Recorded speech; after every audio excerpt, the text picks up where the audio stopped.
Om Namo Bhagavate Vasudevaya. Om Namo Bhagavate Vasudevaya. Om Namo Bhagavate Vasudevaya.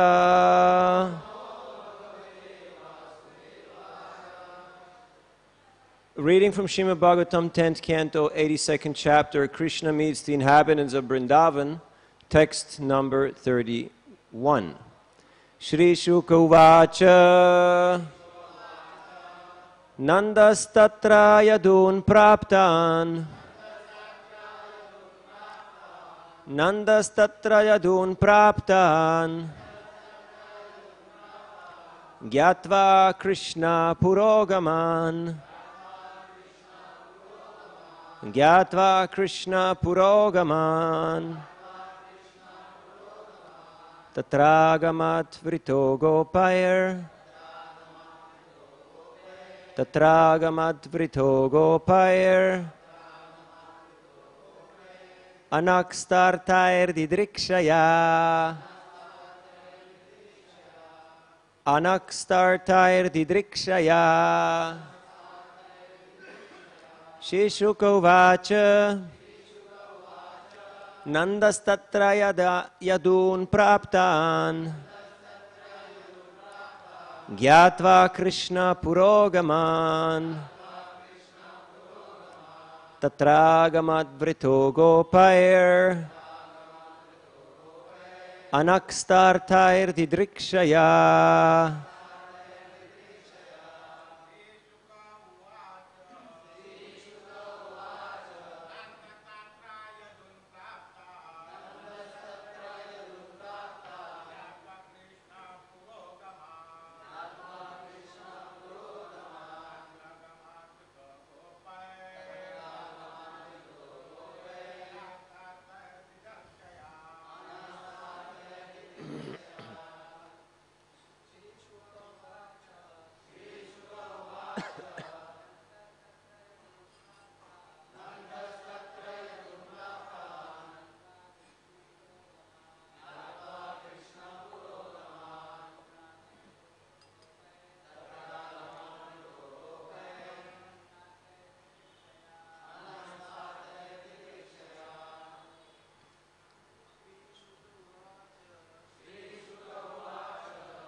Ladies.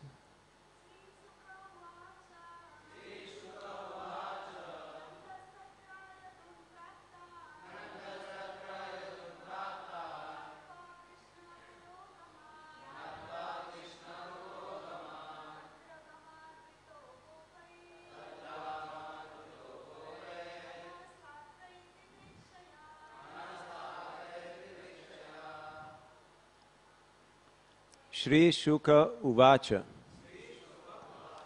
Śukadeva Gosvāmī said, Nanda Mahārāja, tatra, there, yadūn, the Yadus, prāptān, arrived, jñātvā, finding out, Kṛṣṇa, Lord Krishna, puraḥ-gamān, keeping in front, tatra, there, agamat, he went, vṛtaḥ, accompanied, gopair, by the cowherds, anaḥ, on their wagons, stha, placed, arthaiḥ, whose possessions,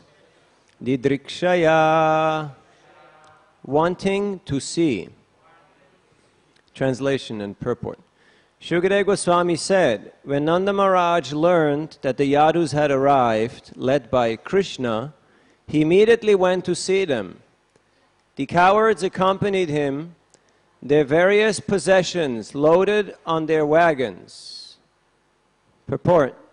The cowherds of Vraja were planning to stay at Kurukṣetra for some days, so they came equipped with adequate provisions, especially milk products and other foods, for the pleasure of Kṛṣṇa and Balarāma.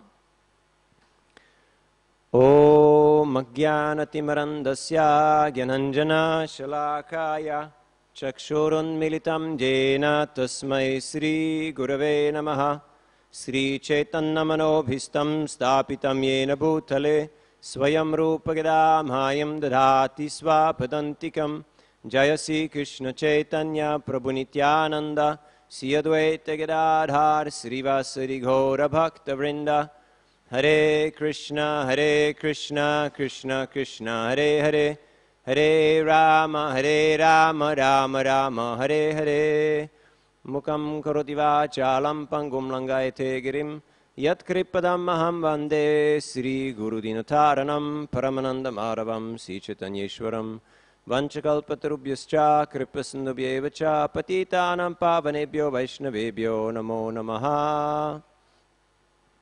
Śrī-śuka uvāca nandas tatra yadūn prāptān jñātvā kṛṣṇa-purogamān tatrāgamad vṛto gopair anaḥ-sthārthair didṛkṣayā.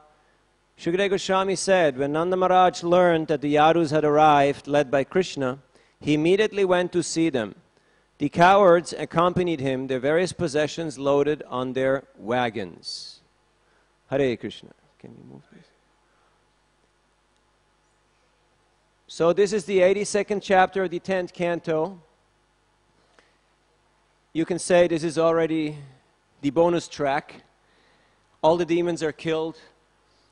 All the great events have already been narrated.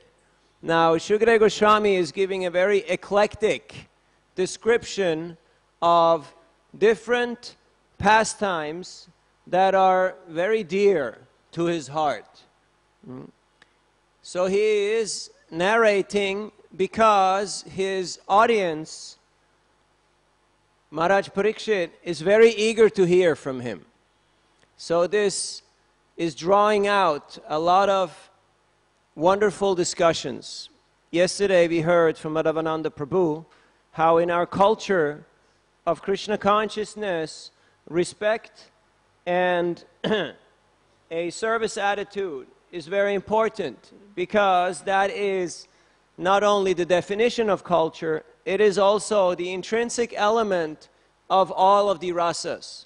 Sometimes devotees say, you know, I'm not so into this, or I'm not so into that. I'm a bit more in Shantaras. Have you ever heard that?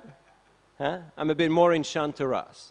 So if you want to know what Shantaras is, Prabhupada gives the example of the earth, that the earth is serving us in Shantaras, is serving Krishna also in Shantaras, by doing service, by holding him up. So even if, let's accept the fact that you want to be in Shantaras, respect and service will still be the two predominating qualities in that rasa. One time, a devotee, a disciple of Prabhupada, ran up to Prabhupada and embraced Prabhupada. And Prabhupada was kind of startled, and he looked at him and he said, "This is not necessary."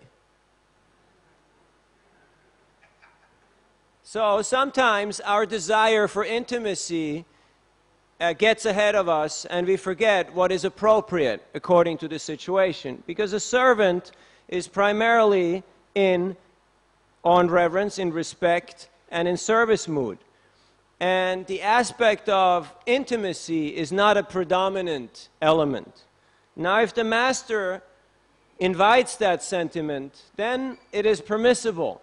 But if not, then it's not something that the servant should divulge or should push forward on his own.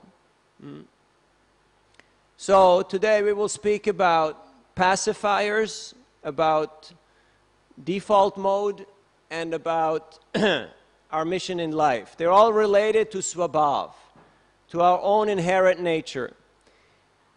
Here in this verse,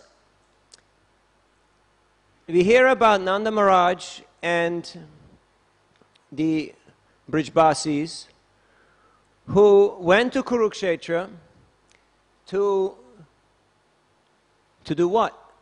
I mean, it's a nice place to go. It's a pilgrimage. There's many things to see. There's many people to meet. We have just heard all the illustrious personalities that were there. But they went to Kurukṣetra for one single purpose only. That purpose was to see Kṛṣṇa, didṛkṣayā. That was their purpose. Their purpose was to see Kṛṣṇa.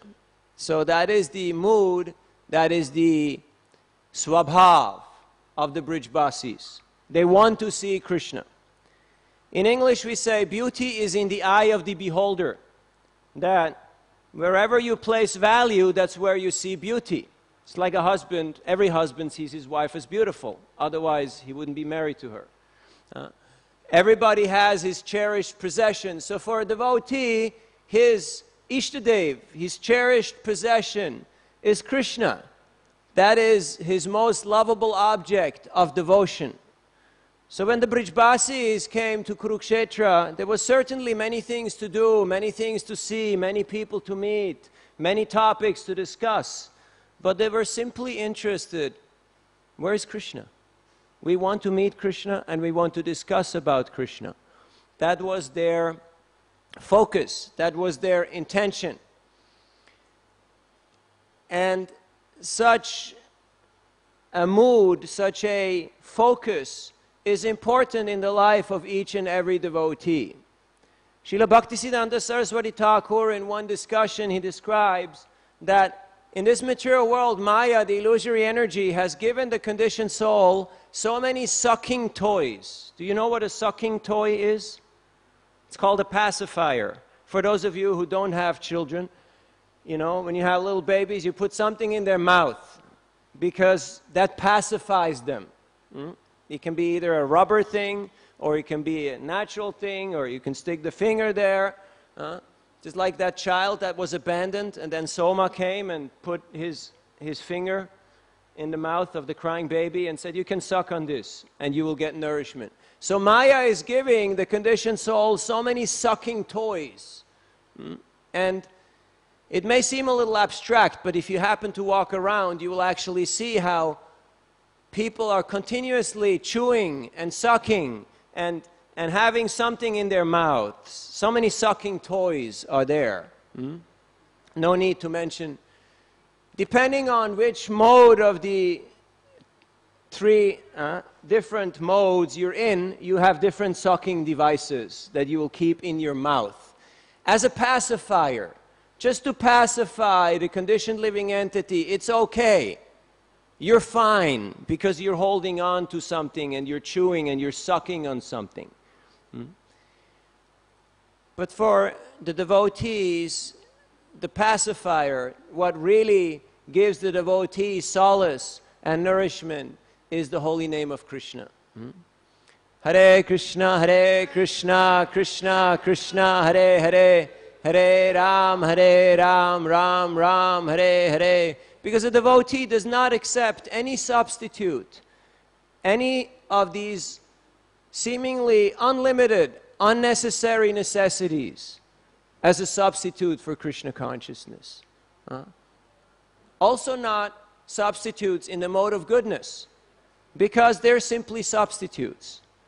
But a devotee is simply interested in chanting the holy name of Kṛṣṇa, because by doing so, the devotee experiences Kṛṣṇa in a very intimate, in a very close way. When Sri Chaitanya Mahaprabhu was in Jagannath Puri, he got more and more emotional.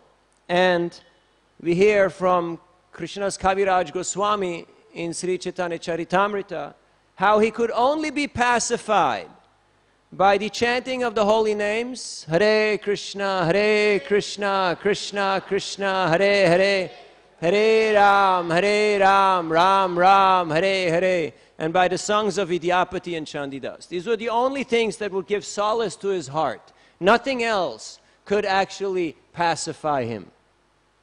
So, I should ask myself on a daily basis, what is my pacifier? What am I sucking on? Just like we know a person in a mode of ignorance just wants to go to sleep or take intoxication. That is their focus. Where can I sleep? And where do I get my intoxication? A person in the mode of passion is continuously engaged in furtive activity, and they're always counting their money. Whenever there's distress, they start to count their money. Huh? Has it ever happened to you that you started counting your money? Either physically or mentally? Okay, how much do I have? How long can I live on this? Huh? Or you may check your messages on your phone. Or how many friends do I have on social media like that? How many people are paying attention to me? So these are all substitutes. They're all pacifiers. A person in a mode of goodness may appreciate nature, may appreciate so many things, but it's still a substitute.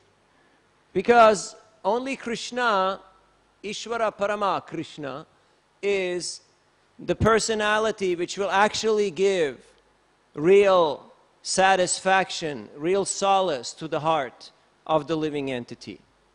There is no substitute that can actually give that. So, artha and anartha. Here we hear arthaiḥ, the possessions of the gopas. What were the possession of the cowherd men? They came with bullock carts. So, from Vrindavan to Kurukṣetra is at least 2 weeks of journey on bullock carts. I don't know how many of you have taken a bullock cart, but it doesn't go very fast. That's for sure. But it's quite an experience because you actually have a life, which means you can chant Hare Krishna, you can have a sensible discussion, you can actually remember Krishna. But nowadays we're so advanced, we have invented so many unnecessary necessities, from the trains to the automobiles, etc., that we cannot chant Hare Krishna and we cannot remember Krishna. Last week I was in Vasai, and when I came back on the train, I realized that unlimited living entities had the same plan like me. You've been on local trains, and you know how it is when you get on the train in the rush hour, and you feel like one of those keys on a typewriter that's stuck together. Did you ever do that as a child? You press the keys on a typewriter, and they all go chunk. That's how you feel, right, when you're in the local train. And it takes a bit of clarity to actually be able to chant Hare Krishna, Krishna Krishna, Hare Hare, Hare Rama, Rama Rama, Hare Hare. So, but they took the bullock carts. We heard the other day during Prasadam how Prabhupada, after giving initiation to Acharya Prabhakar, he walked with him for 20 miles. And they did a program. Now that's like Govardhan Parikrama. When was the last time you walked 20 miles to give a program, to give a lecture? So they walked 20 miles, had the program, probably stayed overnight, and then walked back. So nowadays we're so exceedingly busy with our busy lives that we do not have time to chant Hare Krishna. But the Brijbasis, they had all the time in the world to chant about Krishna's glories. So nowadays, people think we have come up with so many modern inventions, but there's nothing new under the sun. Like now all the kids, they're into hip-hop dancing, you know. But what is hip-hop? What is rap? You know, they're rapping about something. But the Brijbasis already were doing rapping. They were rapping about Krishna's pastimes. You know what just happened? Did you hear what happened? No. What is it? What happened? Oh, I can tell you what happened. You know, there was this big, huge duck, this big bird with a big beak, and he came. Oh, really? What happened? What did he do? He swallowed Krishna. No. No, really, don't say it's true. No, he didn't swallow Krishna. Krishna was almost swallowed by him, but then he stepped aside, and the beak just went into the ground. And Krishna, he grabbed the beak, and he bifurcated the demon in his beak. Now that's real news. And that's what the Brijbasis are rapping about. So if you want to be a rapper, than rap about Krishna's pastimes, because this is the real rasa. Blues, jazz, all of these emotions, they're there in these relationships between the Brijbasis and Krishna. Now Nanda Mahārāja, he is in Vatsalya Ras. Vatsalya Ras is the parental affection, parental love. Thus he's always meditating, is Krishna safe? Because a parent always wants their child to be safe. All of you parents, do you ever wonder, do you ever worry, where are your children? Are my boys safe? Are my children safe? So that is the mood, that is the mindset. Huh? And I have to feed Krishna. Now Krishna is Dwarkanath. He's living in Dwarka. He's being served by 16,108 queens. What can he not eat? What can he not get? But what are the cowherd men bringing from Vrindavan, from Braj? They're bringing provisions of milk products, because they know in their heart of hearts that Krishna has been starving, because Krishna did not get proper food all these years. He did not, because there is no proper food in Dwarka. If you cannot understand that, you're not in Vatsalya Ras. Now we should not try to imitate, but we can serve the Brijbasis and assist them in their service. And in this way, we will also appreciate and develop these type of sentiments for Krishna. So they brought provisions, not just for their own journey, but primarily to feed Kṛṣṇa and Balarāma, who had been away for such a long time. That was their meditation. That was their default mode. You know, the default mode is the mode that everything defaults to. Like the factory setting. What is my default mode? Once my busyness stops and I have a moment of tranquility, what is my svabhav? What is the natural state of my being? Do I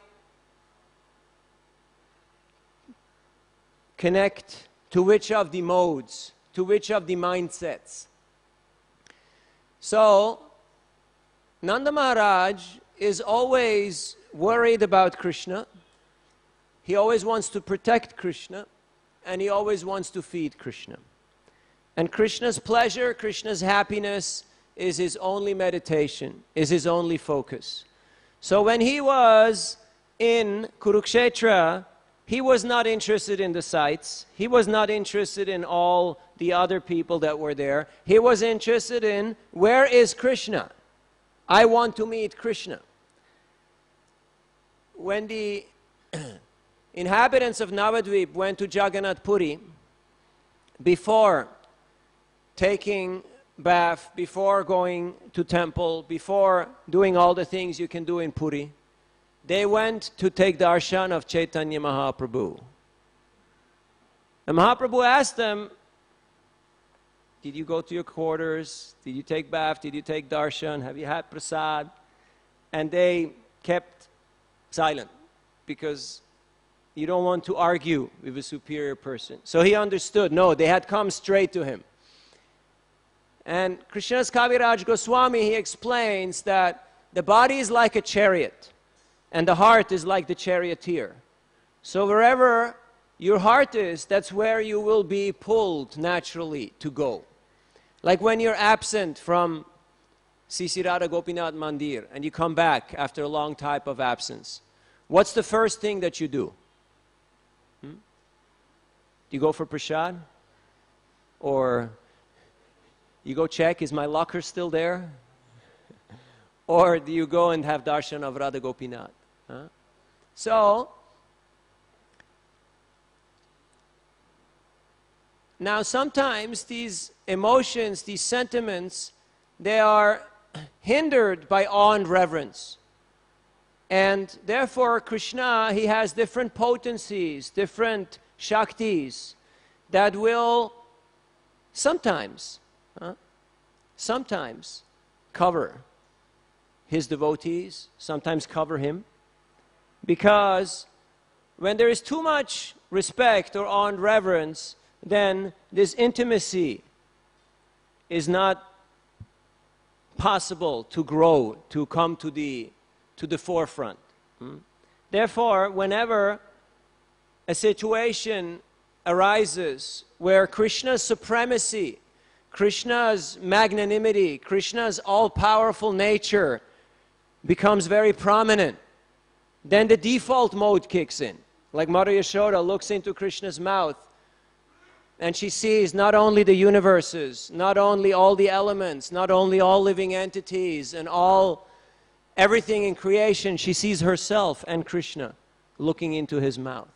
So then she says, it's all right, you have eaten dirt, but just don't do it again. So the default mode comes up. What is that default mode? You are my child and I have to protect you. So don't do it again. So what is my default mode? Our default mode should be, I'm a servant. I'm the servant of Krishna. The servant of Krishna am I. This is the only default mode, the only identification that we should accept. One time, I was in Mayapur, and I asked my spiritual master for initiation. And he told me something very interesting. He said, you have to remember that I am primarily, number one, your servant. Number two, I am your friend.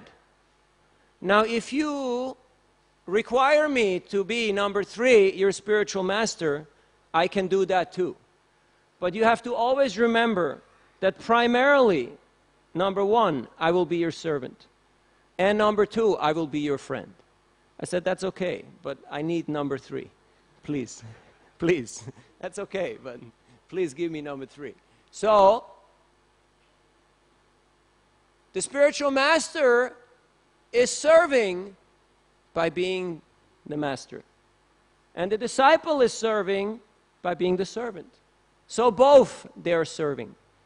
And in this way, it is perfect. In this way, there is unity in purpose. There is harmony because there is no ulterior motive. There is no hidden agenda. To be serious, sincere, and without ulterior motive is very important for a devotee.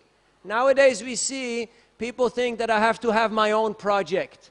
I have to be head of department. I have to be a somebody. Because otherwise I'm a nobody. And I don't want to be just a das. It's funny, I just have a friend. He just changed his Skype name from Prabhu to Das. Because before his Skype name was Prabhu. And now his Skype name is Das. So actually Das is a very elevated position. In Christianity, before a person is given the title of being holy or being a saint, there's 4 steps. The first step is being a servant of God. So when we take Diksha, we already get Das or Devi Dasi. So we're already on the first of these 4 steps that is there. So, didṛkṣayā, what is there to see? Let me see. Just like you're taking a flight or a travel and somebody, you brought prasad because you got provisions, because we're following in the footsteps of the Brijbasis, right? So whenever we travel, we take provisions. But then they say veg or non-veg, right? So the mind says, oh, veg, let me see. Did we ever think like that? Let me see. That's why we're in this material world. Because we thought, let me see. Let me see the menu. Let me see what's there. So, didṛkṣayā, one famous author, he once said, it is not important what you look at, but it is important what you see. So when I come to temple, it's not important what I look at. It's important what I see. And really seeing happens through the heart. Through the heart. Because when we're guided by Shastra Chakshush, and we imbibe the mood and mission of the spiritual master, then we can truly see. Just like the two salesmen who went to Africa, one went and came back, said, nobody wears shoes, and the other one said, I see an opportunity, let me go there to sell shoes. So in the same way, sometimes we see there's so many devotees, so the mind says, oh no, too much crowd, right? I don't want to go into the queue. I don't want to do serving because it's too much. But we should see there is so much opportunity for service. So much opportunity for service. Just like when the inhabitants of Navadvip came to Puri, they brought provisions and they brought their favorite items for Chaitanya Mahaprabhu. And Krishna's Kaviraj Gosvāmī goes through great length and detail to describe all these different preparations that they would give to Govinda, and he would store it in a room. And then Raghava Pandit brought these Raghavera Jali that him and Damayanti, his sister, had prepared for the pleasure of Chaitanya Mahaprabhu. And the devotees were constantly asking Govinda, did Mahaprabhu like it? Did he eat my preparation? So they started to give a hard time to the servant. So it shows to us, don't give a hard time to the servants, you know. They're just doing their service. Their service is to serve. Their service is not to be the public relations or the communication department or the counseling department. So, till Govinda disclosed his mind to Mahaprabhu and said, I'm in anxiety because they are continuously asking and you know, whole room is full of preparations. And Mahaprabhu said, why are you talking so foolishly? Why are you in anxiety? Just bring. And in one sitting, he ate all the pots. And nothing had gone stale. Everything was still fresh. And then he asked him, is there anything more? And he said, no, only the bags of Raghava Pandit. And Mahaprabhu said, I will look at them at another time. Not right now. I will look at them at another time. So, didṛkṣayā. Whatever is important to us is what is in our vision, is what we actually see. One time I was walking with Srila Radhanath Maharaj in Moscow, in Red Square. And it's quite impressive. You've seen the photographs of Prabhupada walking there. It's a huge plaza, big. And there is the Kremlin, and there is St. Basil's Cathedral. There's quite spectacular architecture around. So we were walking there with Bhaktivigyan Maharaj. And so we were chanting. And then Srila Radhanath Maharaj said, you know, I have to admit, I have to tell you this, I'm an American. Now for you, those of you who don't know, the relationship between America and Russia was about like the relationship between India and Pakistan. Gives you an idea, right? You get an idea, right? Okay. So, he said, I'm an American. And people say that we won the Second World War because the Allies really turned the tide and really made it happen. But I have to admit that it is only because of the sacrifice of the Russian soldiers that the Second World War was won. Because they made the biggest sacrifices. They lost the most amount of men. And it is only in the winter of St. Petersburg that the Germans were actually, that they failed and that they got destroyed. So, there were so many other things to talk about. And we did talk about history and we did talk about other things, but he saw somebody else's sacrifice. So that is the nature of a devotee, to always appreciate other devotees, to always appreciate their sacrifice. Just like when Kṛṣṇa entered Mathura, the Mathuravasis, the young girls, they were very happy to see Kṛṣṇa, but at the same time, they remembered the Brijbasis. They remembered the love and the sacrifice of the Brijbasis. So yes, in the spiritual world, there is competition, but there is no envy. There is no inebriety. There is no duality. So, sometimes we think, I need to be somebody. I need to have a project. I need to be head of department. I need to go out and make my own mark in the world. But Srila Prabhupada, he made it very clear to us that ISKCON first. ISKCON first. Just like Yudhishthir told Bhima and Arjuna that when Duryodhana was in trouble, you have to go and help him. You have to go save him because we're a family. And the family comes first. So in our heart of hearts, we should always meditate, how is ISKCON doing? Not how is my project doing? Not how is my household doing or how is my temple doing, but how is ISKCON doing? In a selfless way, in an appreciative way. Just like Srila Prabhupada, he said, I was never alone.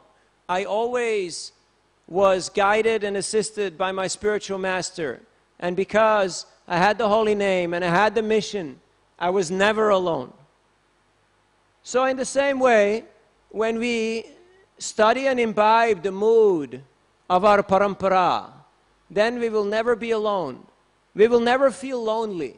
We will never have to resort to substitutes and sucking toys, which will simply distract us, which will simply try to alleviate or numb the pain that we're feeling here in the material world. But only Krishna Katha and the spreading of Krishna Katha will actually give us solace and happiness in life.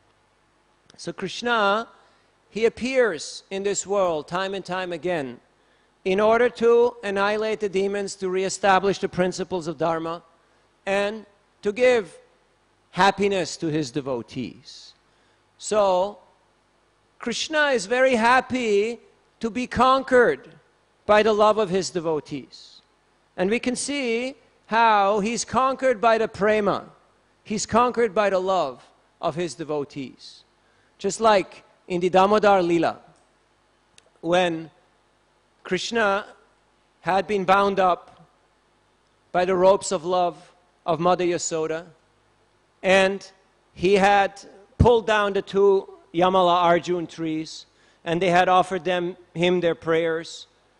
And Krishna was kind of smiling because he said, you're praying to me to become liberated, but look at me, I'm bound up. So how do you expect me to liberate you? I'm bound up by the love of my devotees. So much so that Krishna allows himself to be captured by prema. And that's why he's only very rarely giving prema. It's something that's very rarely granted. So what is valuable? Artha. And what is not valuable? Anartha. Just like in this world, people think value, real value means you know people, you have connections, you have money in the bank, you have keys, you have credit cards, you have access codes, right? But artha here is land, cows, and grains. When Krishna appeared, Nanda Mahārāja, out of his pleasure and out of his happiness, he gave 2 million cows in charity. 2 million cows and 7 mountains of grain, which are as big as Mount Meru. Sankhya,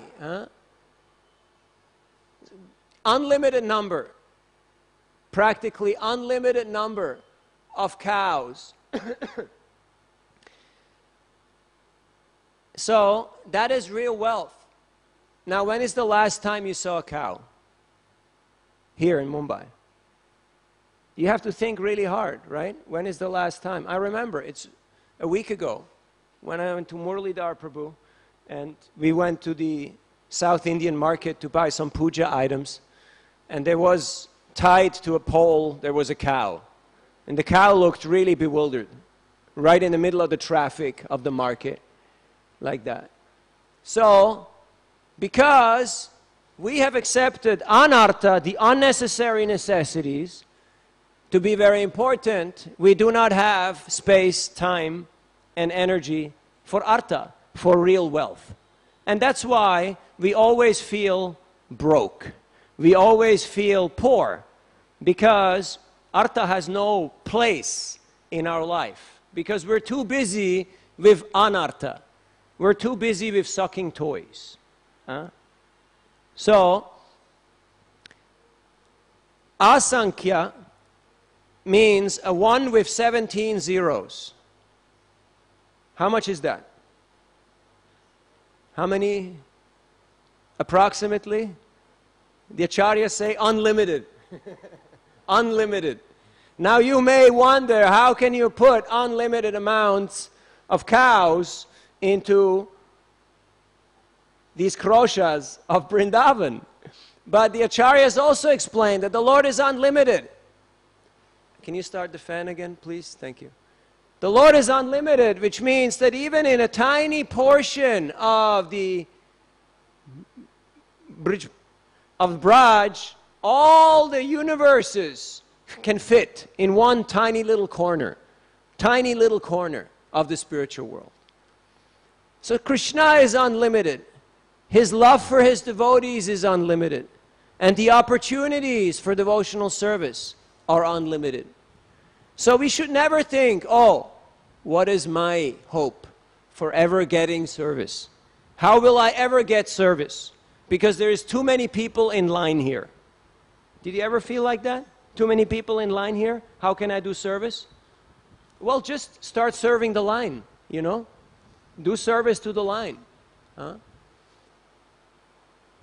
And that means to have a mood of respect. And that means to have a mood of appreciation.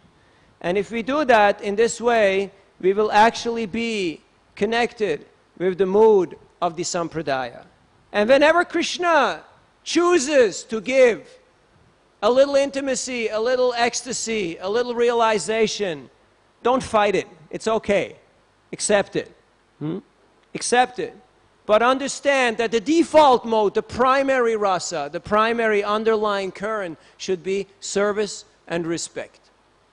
One time I was with my spiritual master and he told me, he was teasing me. Oh, you know, Prabhupada, we were in New Vrindavan, and Prabhupada never talked about Bhukti Sibhushan. He talked about cow protection, he talked about Gurukul, he talked about Varnashram Dharma, he talked about so many things, but he never talked about Bhukti Sibhushan. Huh? So what do you say now? Huh? And I said, that's perfectly fine. That's okay. There's no problem with that. Now I know that Prabhupada wanted Bhukti Sibhushan, but he also wanted Varnashram, he also wanted Gurukul, he also wanted cow protection, very much so. So, we should appreciate the magnanimity of Krishna in whichever way that it manifests. But in order to be able to appreciate Krishna's glory and Krishna's magnanimity, we have to have clarity of mind. If we're too busy with our unnecessary necessities, if we're too busy surfing the waves or the web or the currents of material nature, we will not be able to stop and pause and appreciate Nanda Mahārāja taking a bullock cart for 15 days, going to Kurukṣetra to appreciate Krishna. Now, of course he was heartbroken. Of course he was in intense separation and agony. But he was also very happy that Krishna has excelled. Krishna has succeeded. Krishna is very renowned, and Krishna is very much appreciated and revered by everyone. So, the more our love, the more our ability to sacrifice. Because the Brijbasis had the greatest love for Krishna, they had the greatest ability to sacrifice for Krishna.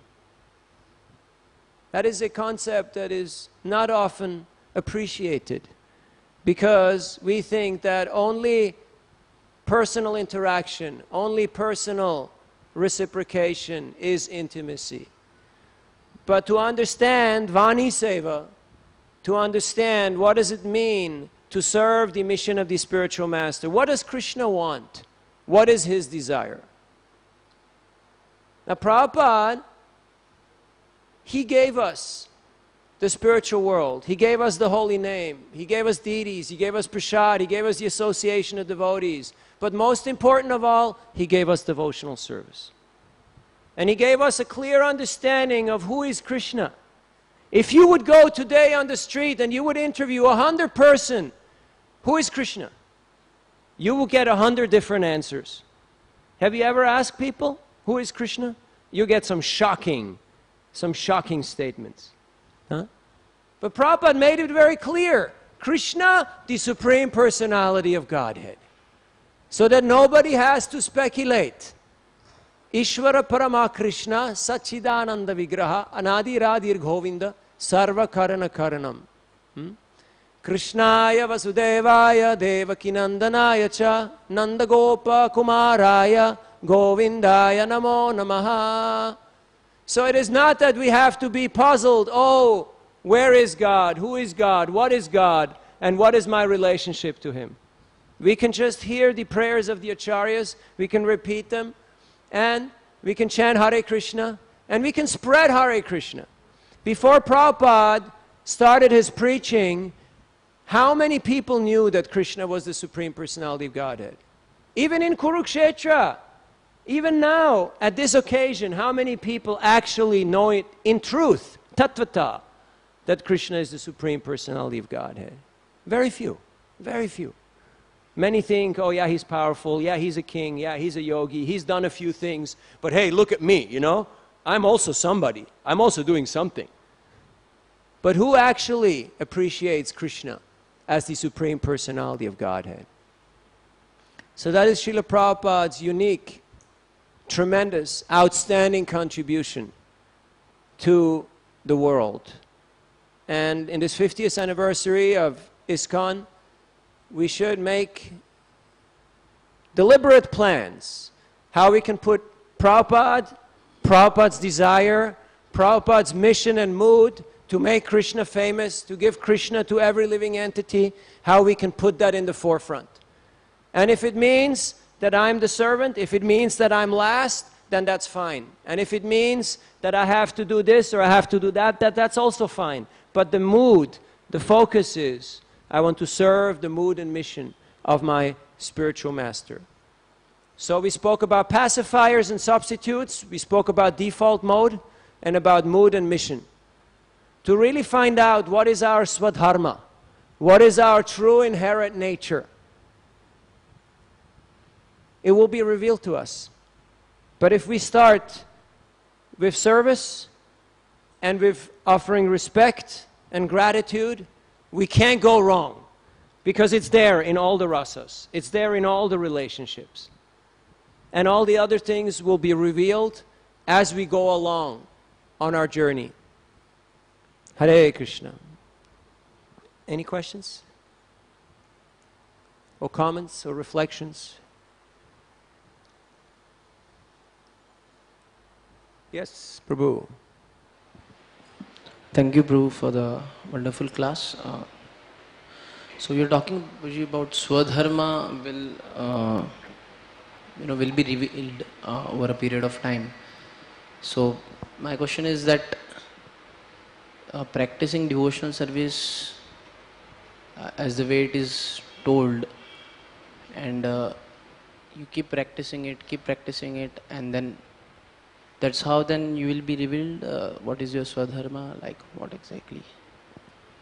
Well, there is Swadharma, our inherent nature, Jivera Svarupa Hoy, Krishnera Nitya Das. That is our Swadharma. But in which service capacity we will be serving, that is up to our authorities and that is up to Kṛṣṇa.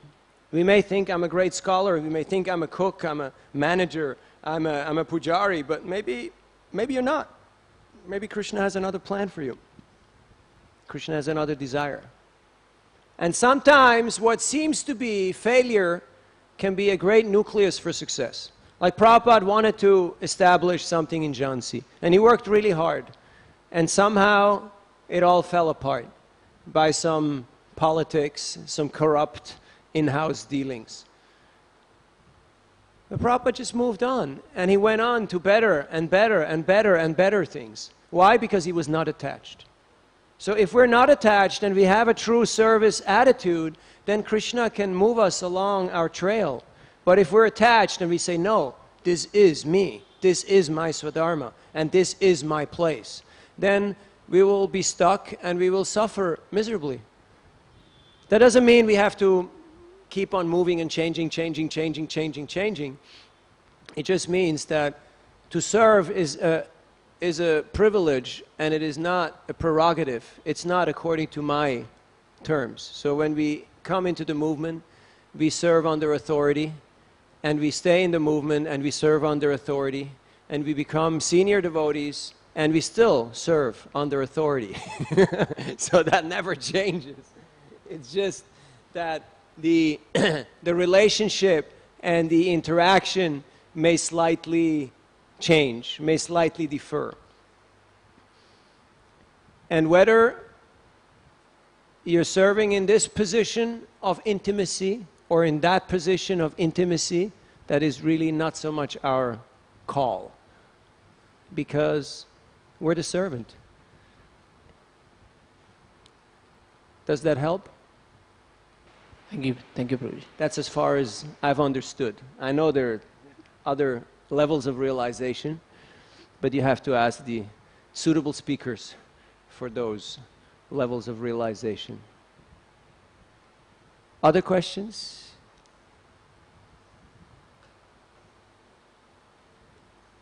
So I wanted to thank all the devotees for their great hospitality and sacrifices.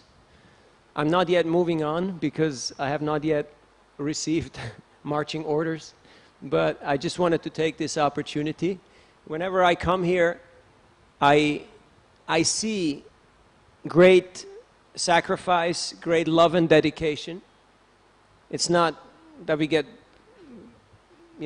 frightened or blinded by the glitter and by the lights, but we see great dedication and tremendous sacrifice, and it's truly inspiring. It's truly nourishing. So I'm considering myself very fortunate to be allowed to stay and serve in this august assembly. And we ask the blessings and kind well wishes of all the assembled Vaishnavas for our journey in Krishna consciousness. Thank you very much. All glories to Srila Prabhupada, Srimad Bhagavatam ki, Gaura Bhakta Vrinda ki, Nitai Gaura Pramanandi.